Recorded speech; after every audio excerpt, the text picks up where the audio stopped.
à la deuxième partie de l'exposé, à savoir l'univers aujourd'hui. La relativité générale englobe et surplante la théorie de la gravitation universelle d'Isaac Newton, qui en représente la limite aux petites vitesses, comparée à la vitesse de la lumière, bien entendu, et aux champs gravitationnels faibles. Donc nous allons voir la relativité générale d'Einstein. La relativité générale est fondée sur des concepts radicalement différents de ceux de la gravitation newtonienne. Je vous ai mis ici une photo d'Einstein pensif. Alors, la relativité générale explique les phénomènes, en particulier la gravitation, par les propriétés locales d'un espace-temps issues de la théorie de l'atome, primitif Big Bang.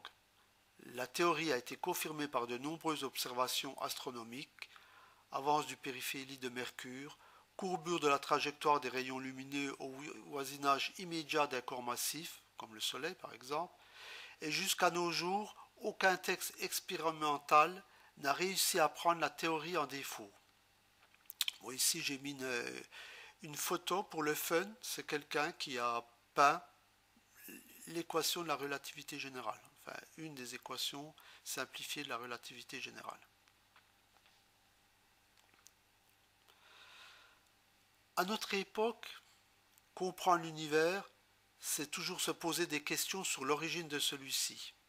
Grâce à la théorie de la relativité générale d'Einstein et à l'observation à l'aide de télescopes spatiaux, il est possible de penser l'univers comme un objet physique.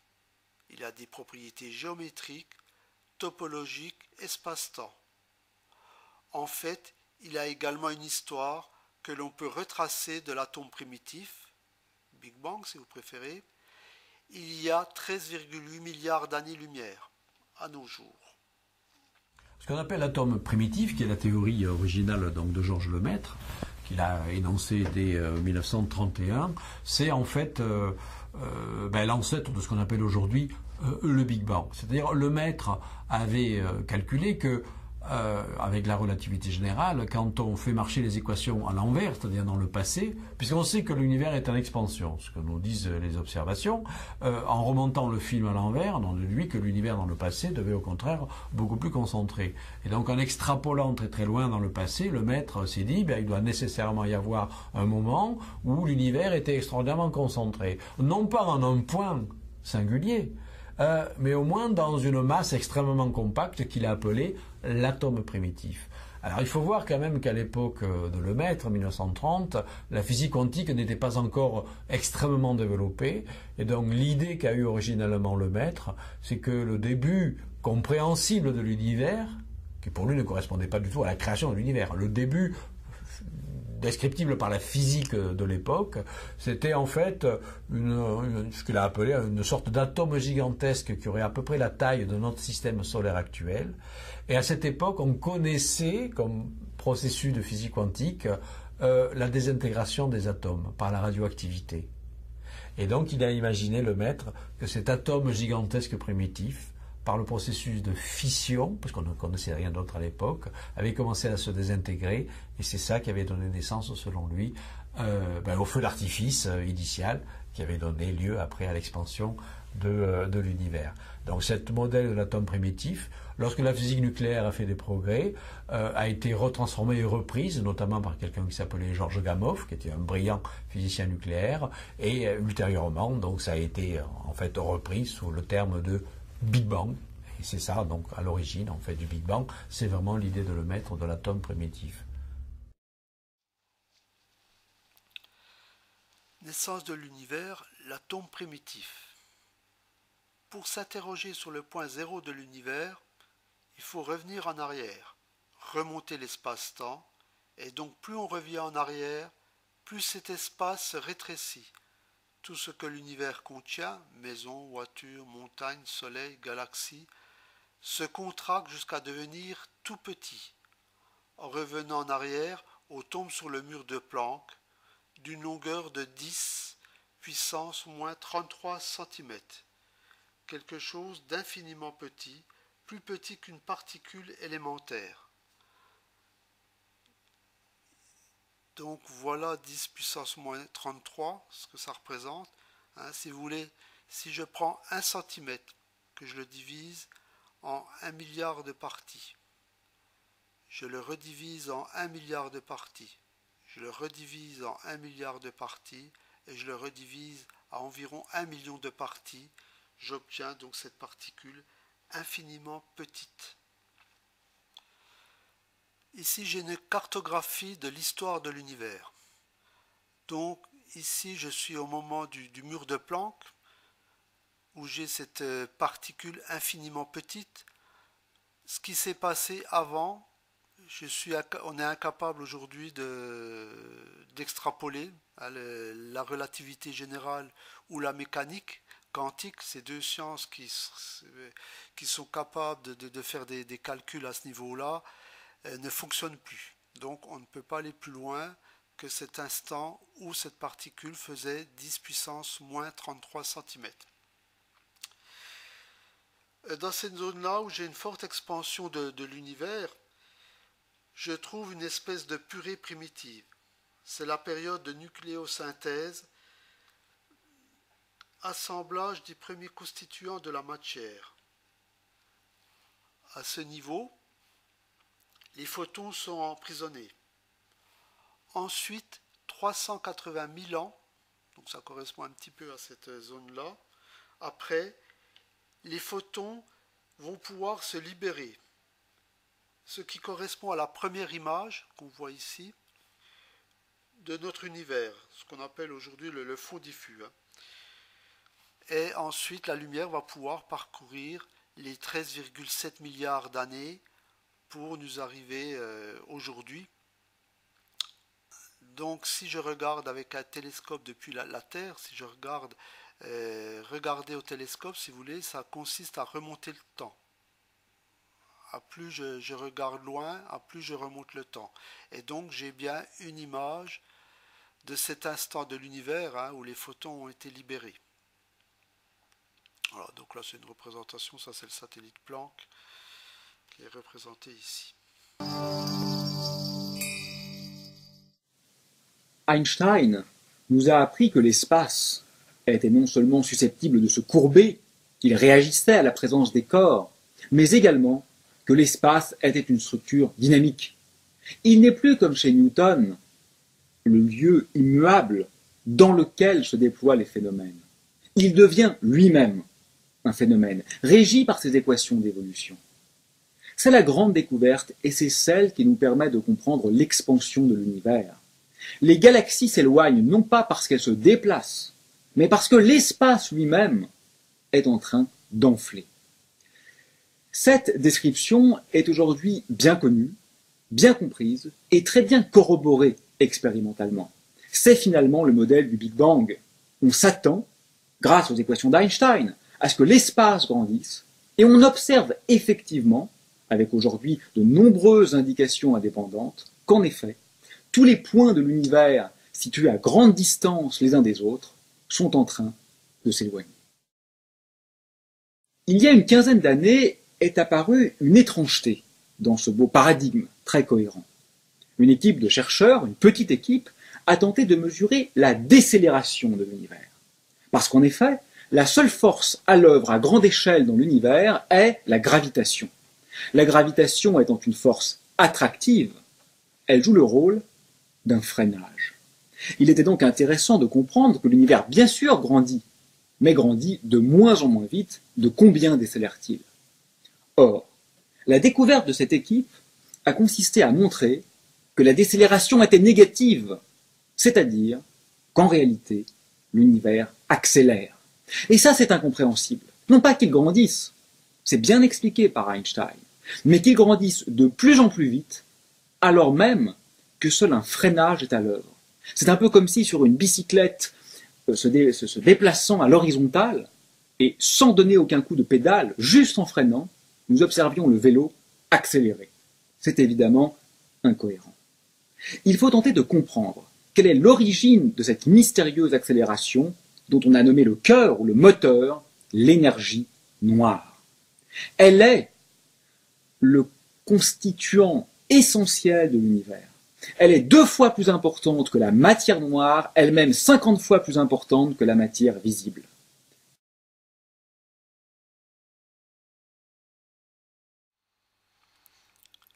Cartographie de l'univers visible par le satellite Planck. Effectivement, plusieurs missions consistent à photographier le fond diffus cosmologique. La dernière mission s'appelle Planck, rien à voir avec le mur de Planck. Donc ici, vous avez une photo du satellite Planck avec les différentes désignations. Donc cette dernière mission qui était chargée de photographier le fond diffus cosmologique. C'est ce qu'on va voir. On va voir la procédure dans la prochaine diapo.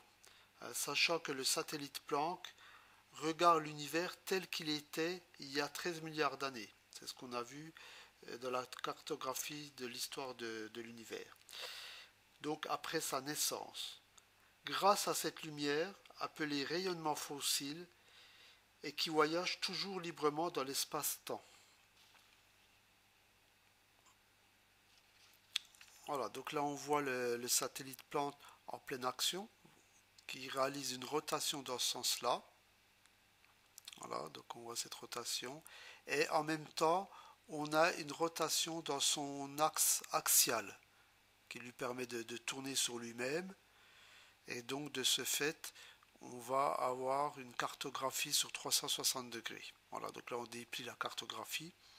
Et voilà ce que ça donne. Donc ça c'est bien la photographie du fond diffus cosmologique.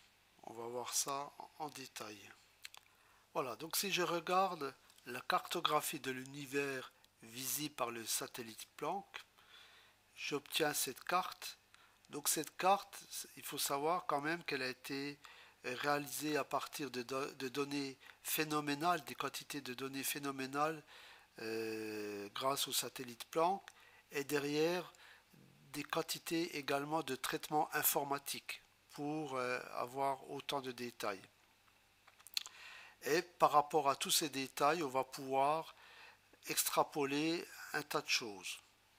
Donc en l'occurrence, les taches rouges correspondent aux régions chaudes de l'univers naissant, à partir desquelles va se former la matière, donc les galaxies, puis les étoiles, les grandes structures, etc. A l'inverse, en bleu, j'ai les zones froides qui deviendront des milliards d'années plus tard les vides entre les galaxies.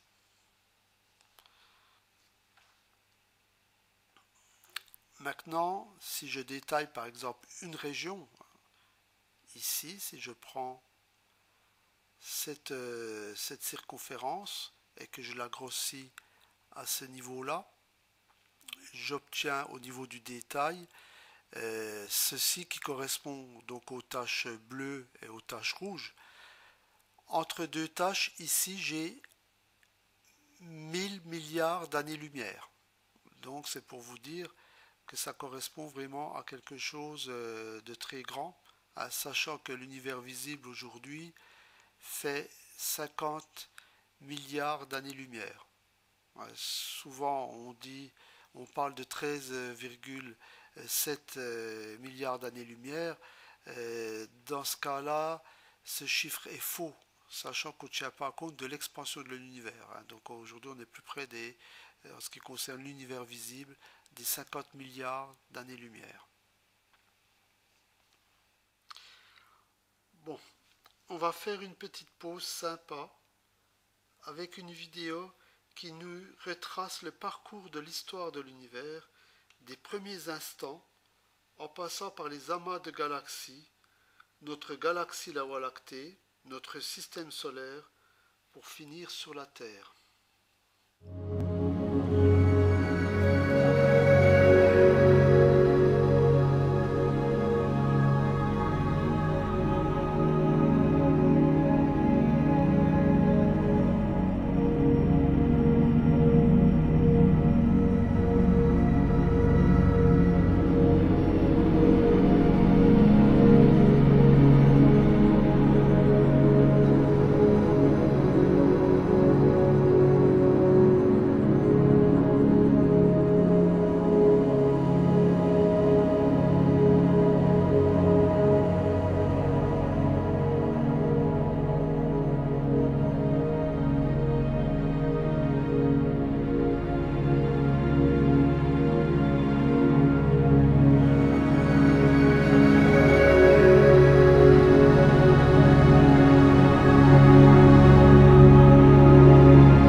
Toujours dans la forme de l'univers, le physicien de génie, c'est bien sûr Einstein, qui formula en 1915 une nouvelle théorie de la gravitation, la théorie de la relativité générale, qui fournit les outils conceptuels permettant de décrire les caractéristiques globales de l'univers.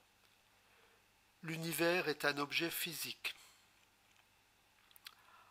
En résumé, l'univers n'est plus posé sur le dos d'une tortue comme le croyaient les anciens. L'univers de la relativité générale d'Einstein devient un objet descriptible, qu'on peut mettre en équation. C'est le réceptacle de tous les objets physiques, donc des atomes, de toutes les particules élémentaires. De ce fait, on peut définir l'âge de l'univers, 13,7 milliards d'années. L'univers a une histoire et la quantité de matière dans l'univers, c'est-à-dire 10 puissance 80 atomes. L'univers est devenu un brevet d'ingénieur, disait le philosophe Gaston Bachelard.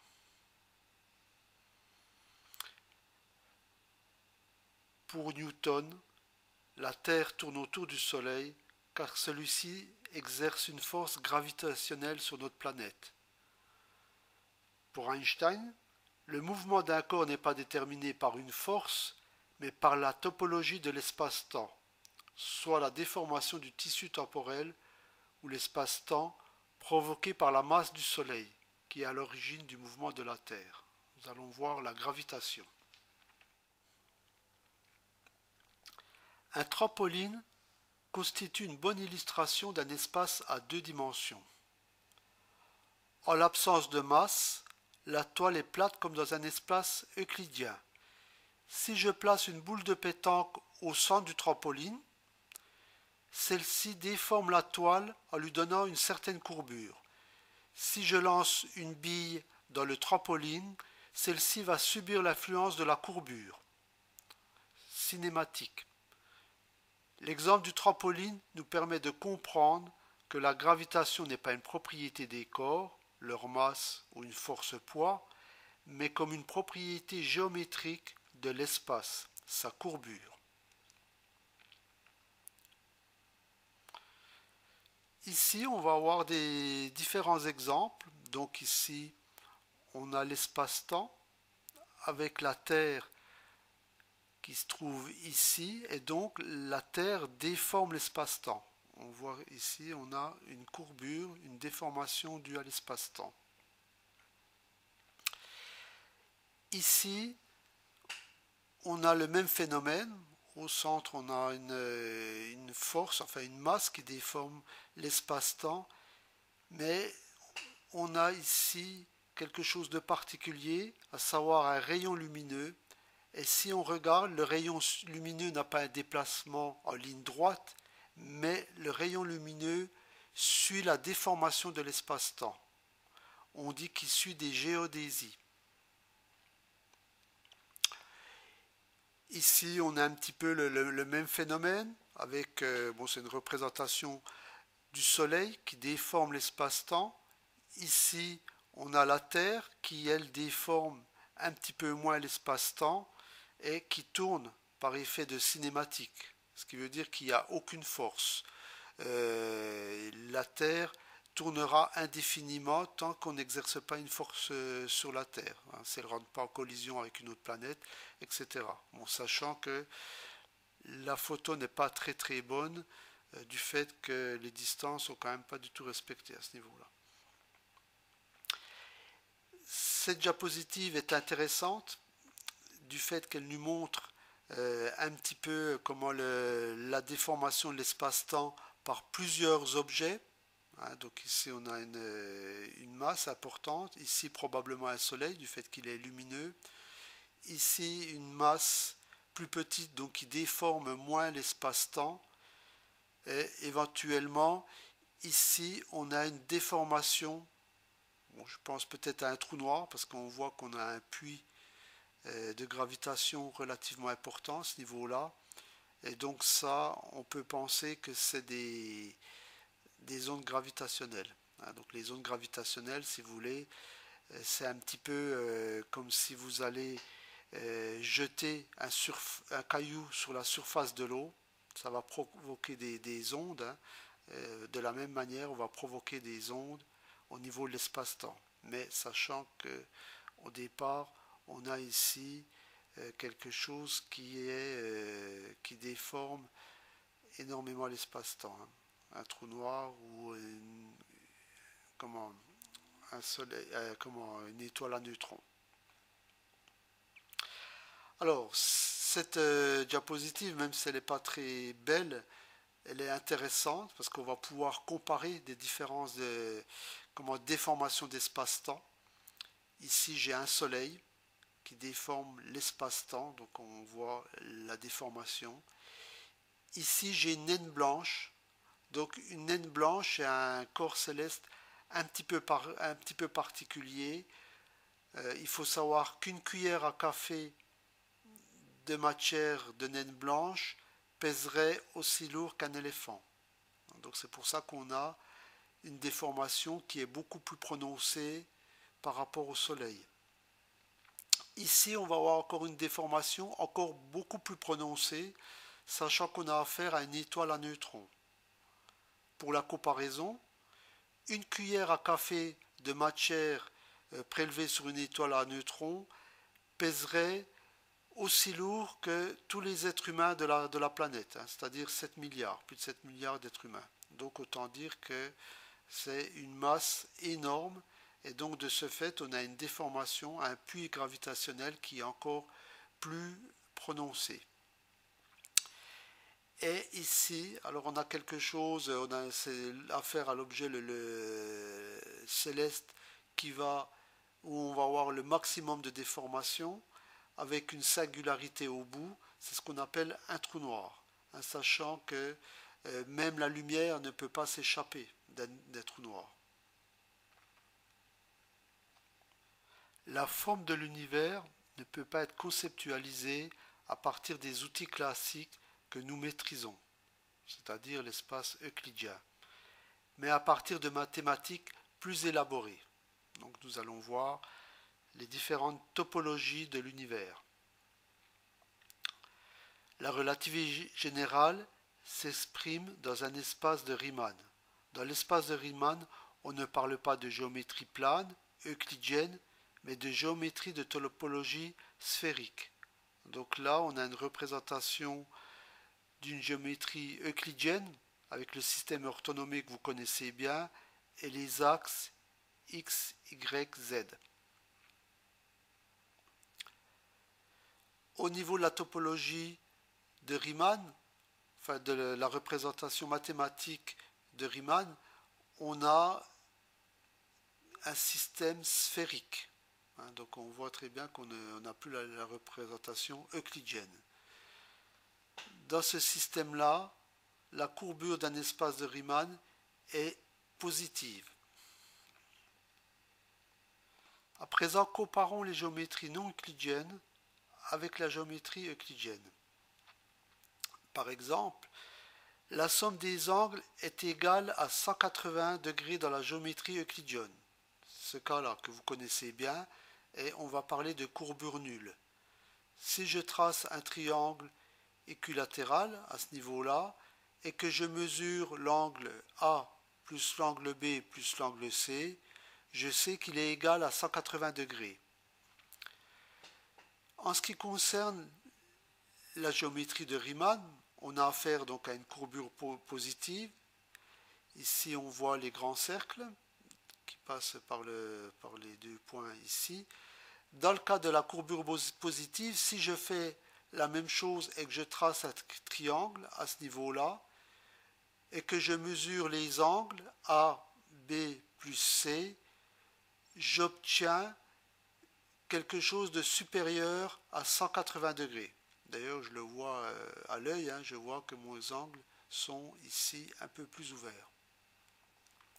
Si je fais la même chose au niveau d'une courbure négative, à ce niveau-là, je trace toujours mon triangle, et là je vais obtenir, si je mesure A plus l'angle B plus l'angle C, la somme sera inférieure à 180 degrés.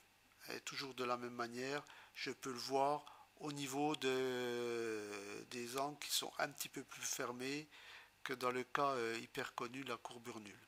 Donc là, j'ai bien affaire à une courbure négative. Hein. Et ça, c'est une géométrie, bon, on va un petit peu en parler, de Lobachevsky. Bon, après, on peut avoir des choses moins intéressantes.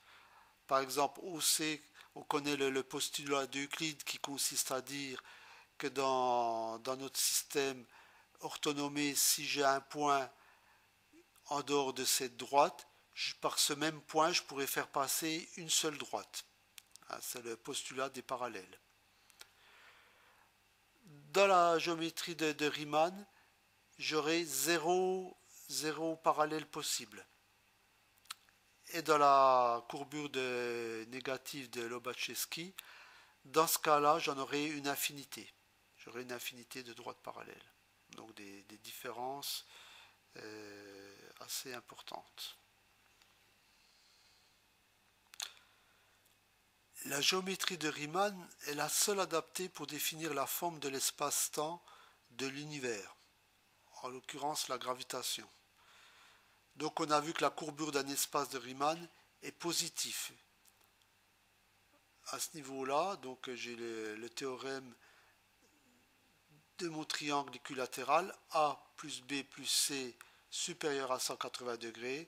De la même manière, je peux utiliser le théorème de Pythagore, hein, sachant que H sera toujours inférieur à x carré plus y au carré. Alors, là, je vais pouvoir comparer ces trois systèmes mathématiques. Donc, en résumé, j'ai une courbure positive en ce qui concerne un espace sphérique. Ici, j'ai une courbure négative en ce qui concerne ce qu'on appelle un espace hyperbolique. Et ici, j'ai une courbure nulle concernant l'espace plan, que tout le monde connaît, qui est celui qu'on utilise tous les jours. Alors, qu'est-ce que je peux tirer de tout ça?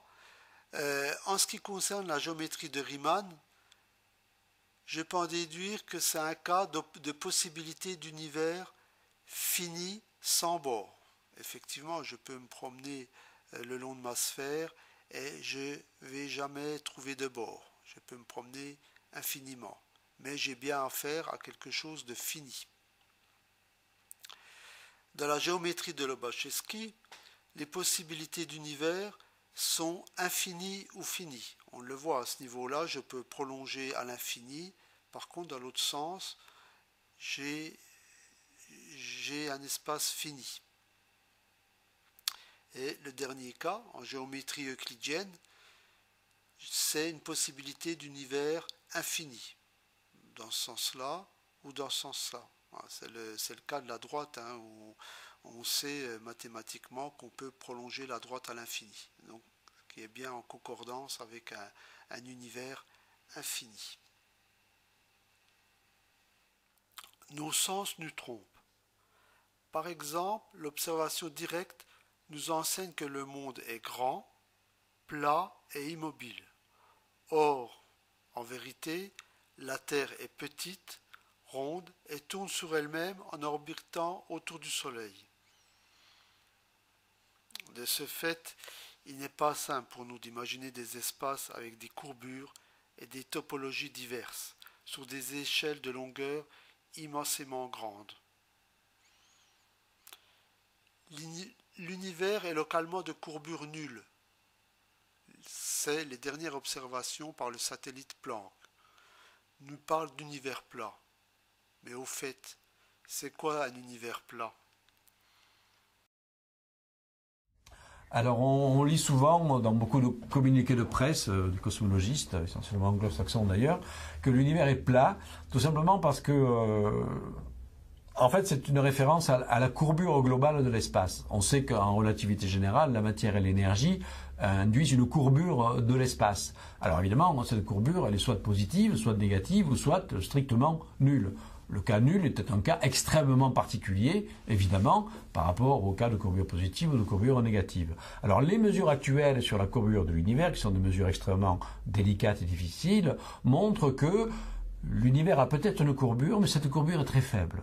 Alors il y a un intervalle d'erreur, comme toute mesure, il n'y a jamais une précision infinie, il y a une petite barre d'erreur, une fourchette d'erreur, mais qui encadre exactement la valeur de courbure nulle. Mais ça ne veut pas dire que l'univers est plat. Il est presque. Alors plat, déjà, c'est un mauvais terme parce que plat, c'est un truc à 2 dimensions. L'univers, il est tridimensionnel. Voilà. Donc c'est l'idée qu'en fait la courbure tridimensionnelle serait nulle. On retomberait sur le cas de l'espace ordinaire, dit l'espace euclidien. Voilà. Mais je répète, ce n'est qu'une des mesures avec une barre d'erreur. Le cas particulier de la courbure strictement nulle, de l'univers plat, est au milieu de la barre d'erreur. Mais il est tout à fait possible que l'univers réel soit courbé positivement, avec une légère courbure positive, ou soit courbé négativement, c'est-à-dire avec une géométrie soit hypersphérique, ou soit une géométrie hyperbolique. Voilà. Personnellement, d'ailleurs, je pense que les mesures actuelles favorisent plutôt un univers de courbures légèrement positives. D'ailleurs, un des modèles que j'ai proposé pour expliquer les observations astronomiques, qui s'appelle l'espace sphérique dodécaédrique de points carrés, le terme sphérique montre bien que cet univers a une courbure légèrement positive et qui est parfaitement compatible avec les observations actuelles, et ce n'est pas un univers plat.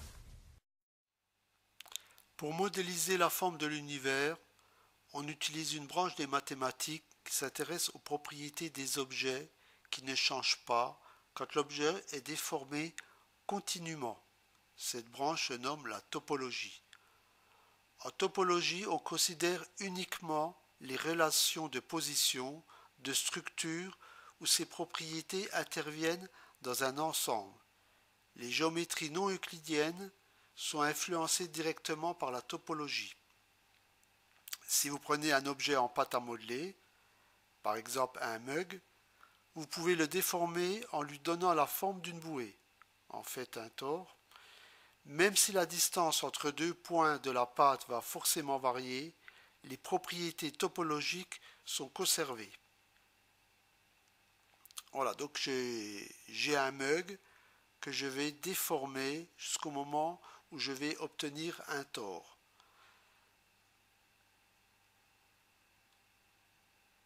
Voilà. Et donc là, j'obtiens bien un tore, que voici.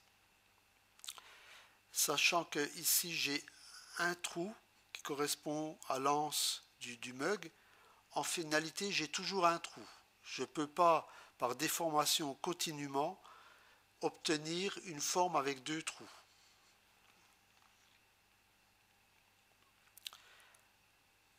De la même manière, avec un exemple avec une feuille de papier, ici j'ai une feuille de papier.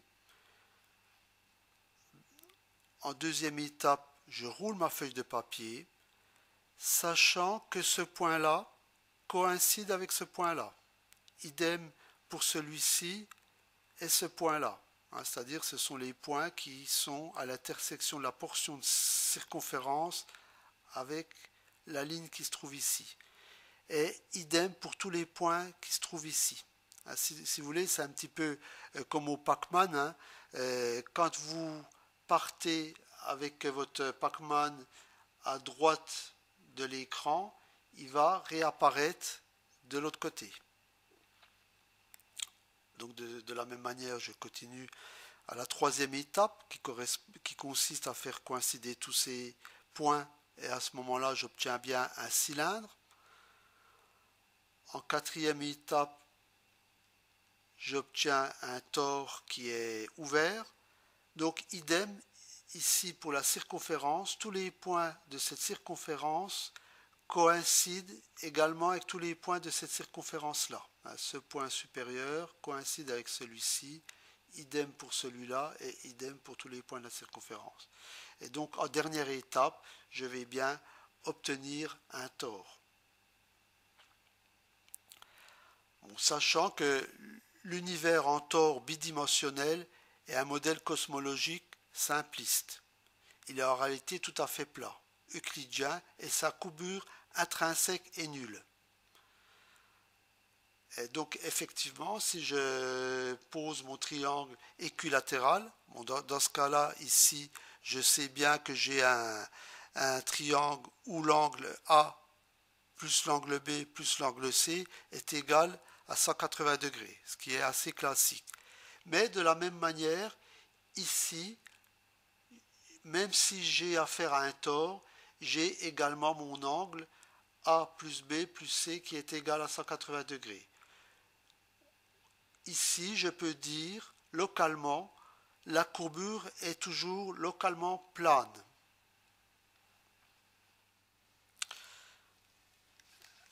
La dernière question qu'on va se poser, c'est concernant l'univers.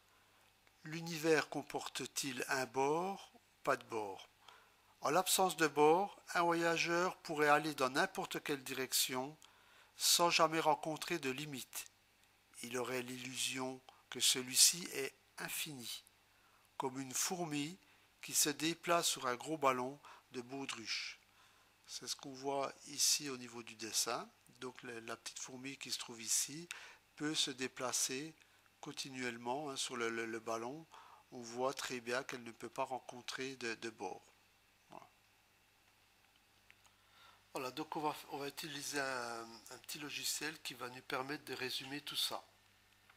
Donc je vais commencer par le plan.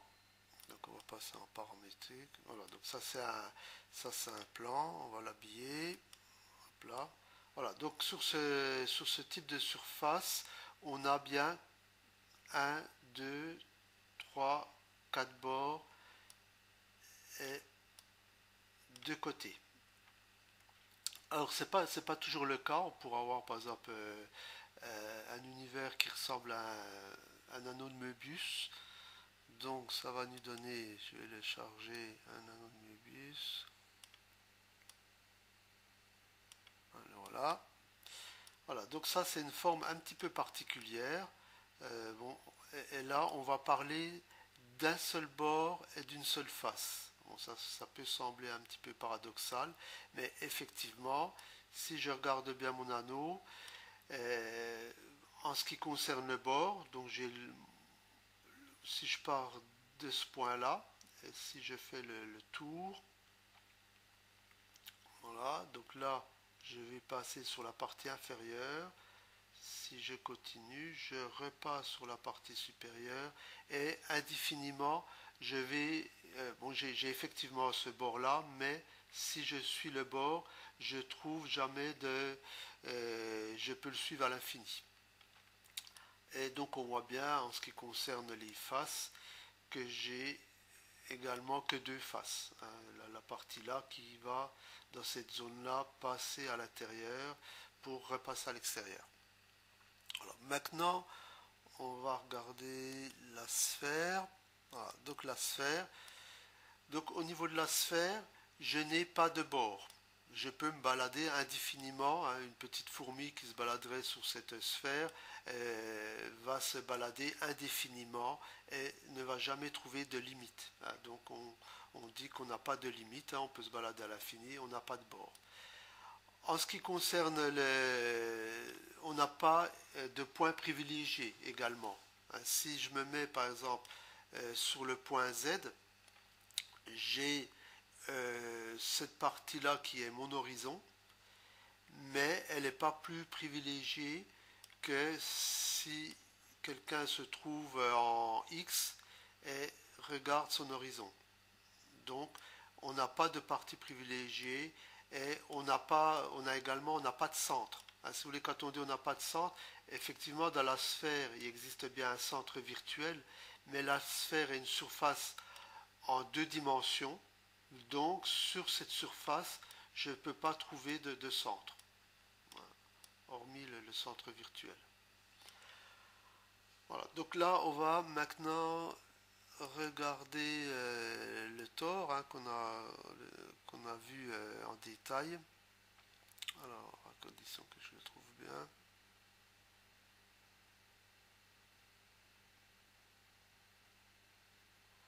Alors, le torus, je suppose. Ah, le torus, là, voilà.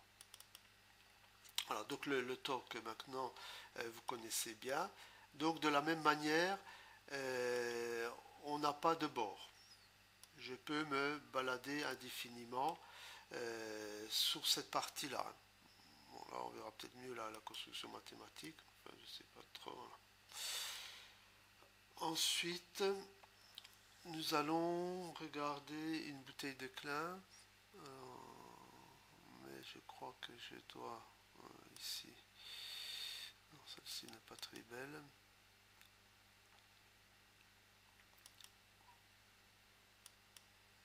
Voilà. Donc, bon, elle n'est pas parfaite, mais si vous voulez, c'est un petit peu la même chose que l'anneau de Möbius, où on n'a pas de surface intérieure et de surface extérieure. Hein. Donc on le voit dans cette zone-là, si vous voulez, où elle va se transformer. Mais bon, là j'avoue qu'elle n'est pas très très belle. Je ne sais pas s'il n'y a pas un souci dans l'équation. Je remettrai une petite vidéo avec la construction. Voilà. Alors maintenant, ce qui est intéressant également de voir, alors ça on va le trouver dans les surfaces ISO finalement. Alors, donc ici, c'est l'hyperbolique.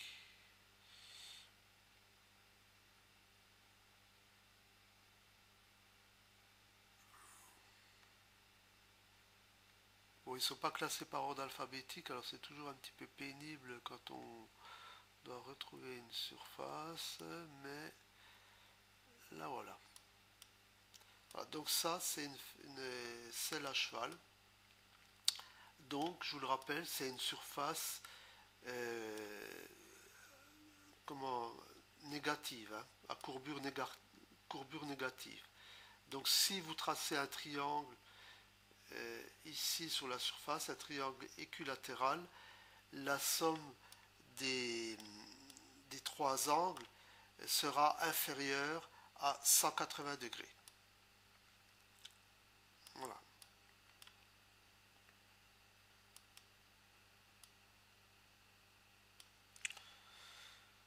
Voilà pour ce petit topo.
Les équations de la relativité générale. Les équations de la relativité générale ne donnent que des solutions locales de la définition de l'espace-temps, mais ne spécifient pas la forme globale de l'univers. L'univers local. Sur le dessin, on peut voir l'univers local, à savoir chaque petit point lumineux représente une galaxie. Donc par exemple, une portion de ces galaxies représente l'univers local. De ce fait, on va dire à l'échelle des étoiles et galaxies, soit moins d'1 milliard d'années-lumière, l'espace-temps est décrit par la relativité générale d'Einstein, géométrie différentielle des espaces riemanniens. Elle fait apparaître une structure non euclidienne des espaces courbes. Pour l'univers global, on va parler de cet ensemble-là, c'est-à-dire ça représente tous ces points lumineux, donc énormément de galaxies et d'ensembles de galaxies. L'univers global, à l'échelle cosmologique, soit plus d'1 milliard d'années-lumière, l'étude de la forme globale de l'espace ne relève pas uniquement de la courbure, mais également de la topologie de l'univers. Sachant que la topologie, c'est la branche de la géométrie qui classifie les formes globales des espaces. Appliquée au modèle cosmologique relativiste, elle a permis de remarquables avancées. La forme locale et globale dépend essentiellement de la densité critique de matière et d'énergie. Elle est égale à environ la masse de 5 atomes d'hydrogène par mètre cube. Valeur très faible. C'est la valeur qui départage les différents univers entre courbure plate, positive ou courbure négative. Attention, c'est une moyenne répartie dans l'ensemble de l'univers. Cette densité critique est extrêmement faible. En comparaison, elle est des centaines de milliards de fois inférieure à celle de l'eau. Par exemple, on obtient cette densité si on répartit la quantité de matière d'une goutte d'eau de manière uniforme dans un volume égal à celui de la Terre. Ce qui veut dire que dans l'univers, quand on fait la moyenne de tout ce qui existe et qu'on mesure, on va trouver 5 atomes par mètre cube. Bon, même s'il existe des objets extrêmement denses, comme la planète Terre est très dense, néanmoins c'est également un objet extrêmement rare, l'univers étant constitué en grande partie d'espaces intergalactiques. Et donc dans cet espace intergalactique, on va trouver 5 atomes par mètre cube. En comparaison, un verre rempli d'eau, dedans vous allez trouver environ des millions de milliards d'atomes. Donc une différence immensément grande. Mais en finalité, à quoi ressemble l'équation de la relativité générale? Bon, il n'est pas forcément utile de comprendre l'équation d'Einstein pour apprécier la beauté de la relativité générale. Néanmoins, il est important de comprendre que c'est grâce à cette équation, appliquée à l'univers comme objet physique, que la cosmologie moderne prend son essor.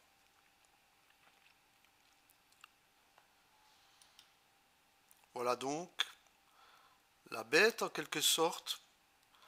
Bon là je vous ai mis quelques symboles.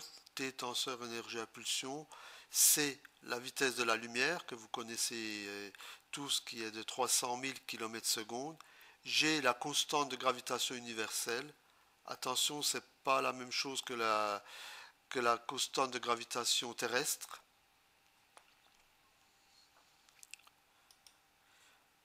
Ici, vous avez le terme qui représente la courbure en chaque point de l'espace-temps. Et ici, on va retrouver le terme qui représente le contenu en masse et en énergie.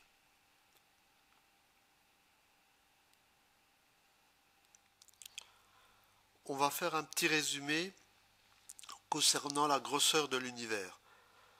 En effet, il n'est pas forcément évident quand on parle de millions, milliards d'années-lumière de se représenter l'univers. Donc, dans le cas présent, si je prends cette portion-là, qui correspond à environ 150 millions d'années-lumière, je vais m'intéresser à cette petite partie-là, qu'on appelle également local group, et je vais faire un zoom sur cette zone-là. Donc j'obtiens ici ce cylindre. Et dans ce cylindre, je distingue des galaxies. Donc vous avez une galaxie ici, une galaxie ici, ici également. Et de la même manière, si je prends cette zone-là, et que je grossis au niveau de ce cylindre-là, je vois une galaxie. Je commence à distinguer les différents bras sur la galaxie. Et là, donc, c'est notre galaxie, la Voie lactée. De la même manière, je vais encore faire un zoom dans cette partie-là. Donc, c'est un bras qui se situe ici. On appelle ça le bras d'Orion. Et donc, je vais zoomer dans cette partie-là. J'obtiens ce cylindre. Au niveau de ce cylindre, je commence à distinguer des étoiles, beaucoup d'étoiles, hein. Donc chaque étoile correspond en principe à un système solaire, hein, avec des exoplanètes par exemple. Et donc de la même manière, si je prends cette étoile là et que je fais un zoom sur cette zone là avec mon étoile, j'obtiens ce cylindre là, hein, c'est-à-dire en fait notre système solaire. Et donc là, je commence à distinguer les différents objets de notre système solaire, avec la Terre qui se trouve dans cette zone-là. Voilà, donc maintenant qu'on a une idée de la grosseur de l'univers, on va s'intéresser plus exactement à son contenu. Donc bon, là c'est une photo, une gravure de notre univers, hein, avec une représentation des grandes structures ici. Et donc le contenu. Donc c'est des données actualisées. On sait déjà que l'univers est homogène et isotrope. Donc homogène, si vous voulez, si on s'intéresse aux grandes structures, hein, on va trouver la matière qui est répartie quasiment uniforme. Hein. Les conséquences également, si vous voulez, dans l'univers, c'est que les lois physiques sont les mêmes partout. Même si j'ai une planète qui se retrouve à l'autre bout de l'univers, les lois physiques seront les mêmes. La gravité sera peut-être différente, mais si vous voulez calculer la force de gravité, à cet endroit-là, on va utiliser les mêmes équations. La température de l'univers est de 2,7 Kelvin, ce qui veut dire également, ou si vous préférez, moins 270 degrés Celsius. Donc ce qui est très très très froid. On est très près du 0 Kelvin.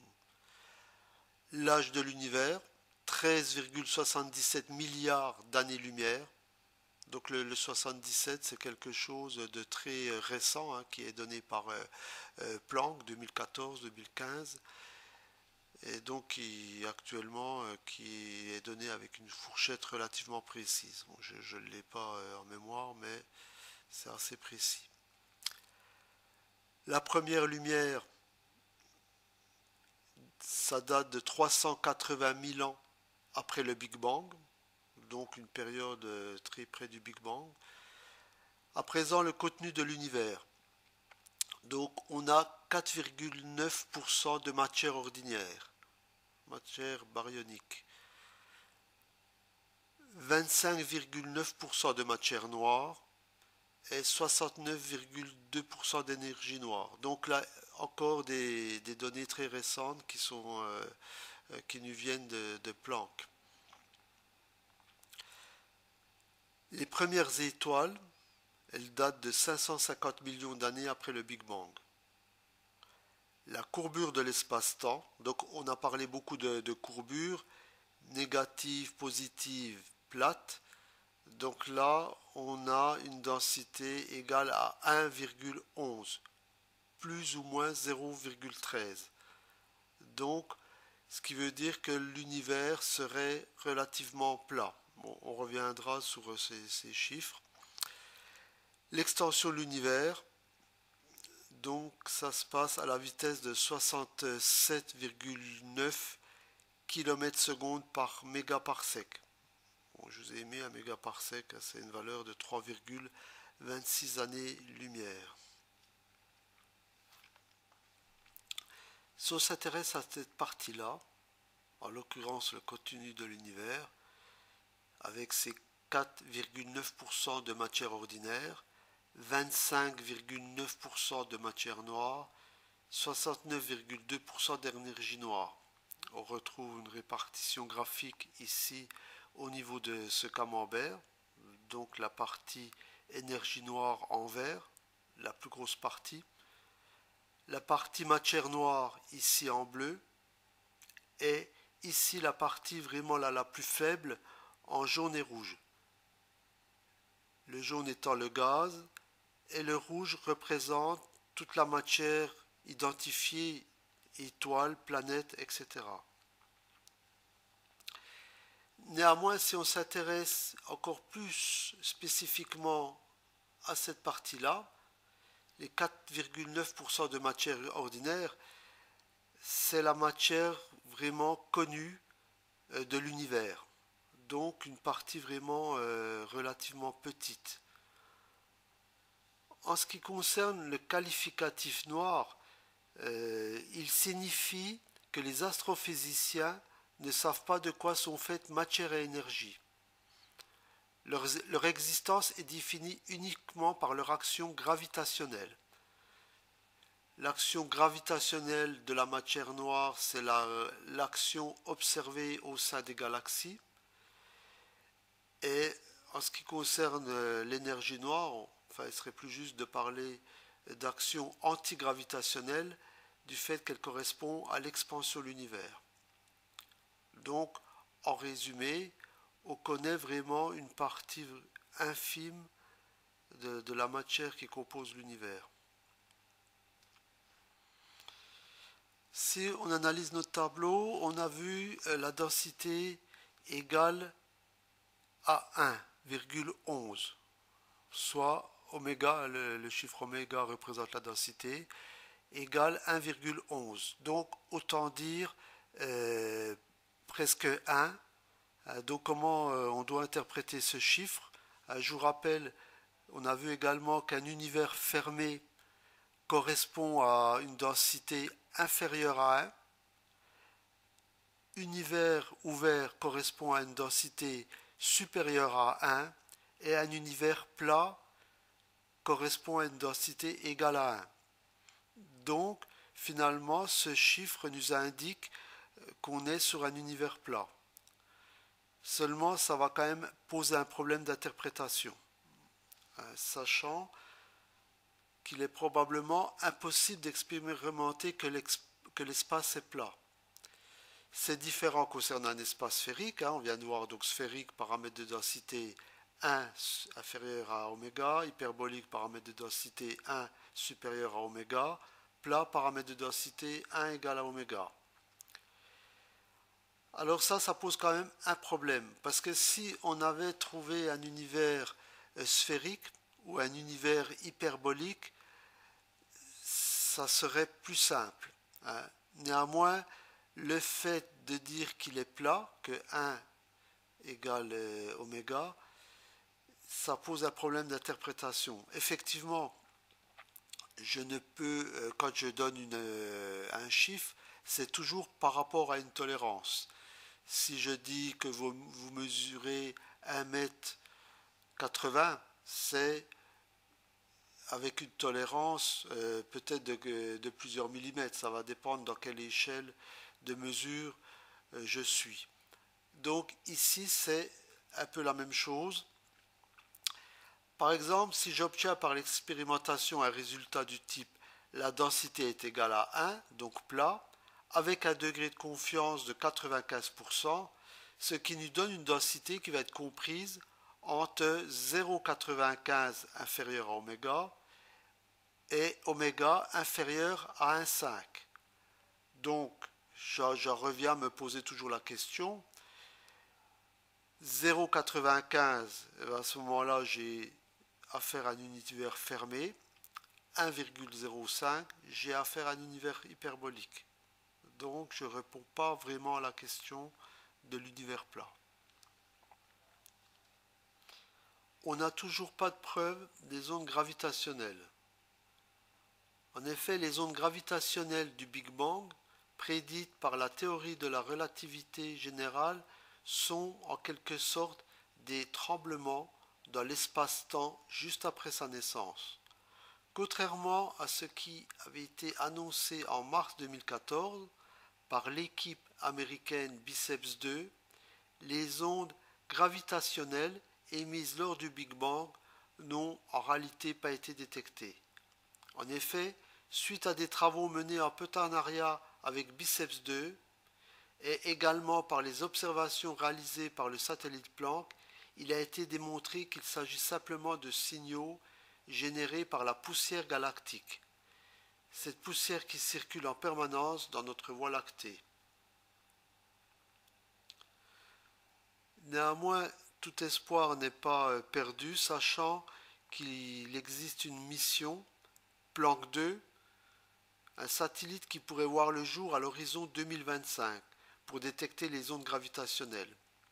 Ici, on a une représentation schématique, donc les trois points qui vont s'envoyer un rayon laser et qui vont pouvoir détecter les ondes gravitationnelles.